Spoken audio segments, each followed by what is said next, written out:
Which value do you think that we underestimate as millennials? Mm.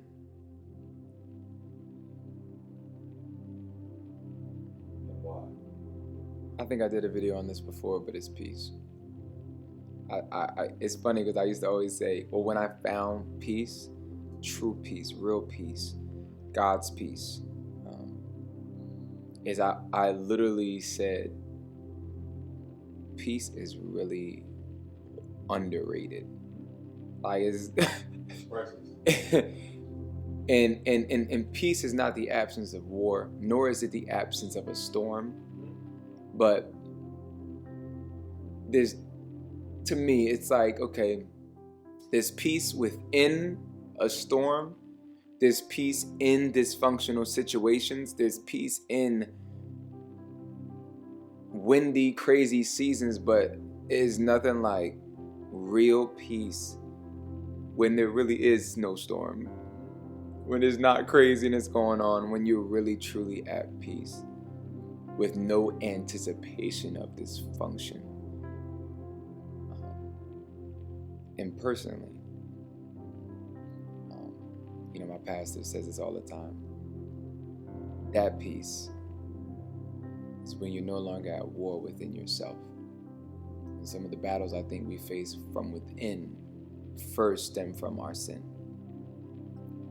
but then two stem from the anxieties we face from the self-sabotaging behavior that we've exhibited, some of the decisions that we make, some of the things we got involved with, and we know what's coming now.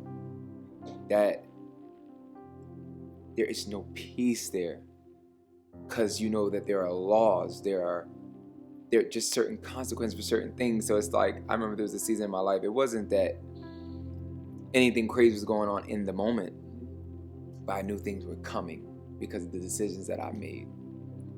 And so I couldn't sleep, I couldn't breathe, I couldn't be present, I couldn't focus, I couldn't talk to nobody, because I knew, as much as I want to enjoy all this, I got stuff happening in other places, I got stuff coming, and that is an uncomfortable life. And the reason why I think that peace is so underrated, because being present is one of the greatest gifts I think we have as human beings. A life where you can't be present for your reality is horrible. And the one thing that I know that keeps us from being present is when we don't have a reality to be present for. We don't want to be present. We can't be present. There's so many things going on. There's so many things bothering, so many things running through our minds. We're so anxious about this.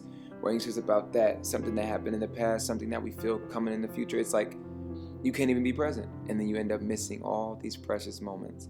And so by the time you get maybe to the future, even if it's a dream that you love or something you desire, you can't even be present for that. But then you get upset that you couldn't even be present for the things that happened even before.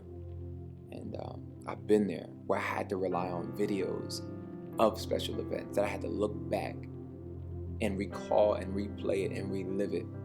And I enjoy it then rather than when I was actually in the moment. That when you're free within yourself, when you really truly have peace, that is a very, very, you don't want to let go of it.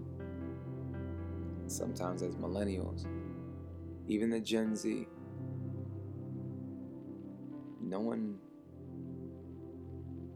we didn't watch the generations before us practice self-awareness. We didn't watch the generation before us even pay attention to things like their emotions, how they feel. That was not necessarily neglected, it's just that I guess they didn't see it as a need per se. We're a very emotional generation, and I hate even saying that because to me it's not that we're emotional, I just feel like we're more aware of our emotions. And when you're aware of something, you see it more. And ultimately, our generation, we have so many emotions and we're led by them. That's the hard part, because if you're led by emotions, you'll never experience peace. Your emotions cloud your judgment. You'll make decisions. You'll have momentary lapses of judgment. And that's a horrible life when your emotions and your feelings lead you. You'll never experience peace. And millennials, per se, or Gen Z, a lot of people see us as so emotional, but ultimately we do make a lot of our decisions from emotional places. And because it feels good, we'll do it. And it literally could be self-sabotaging.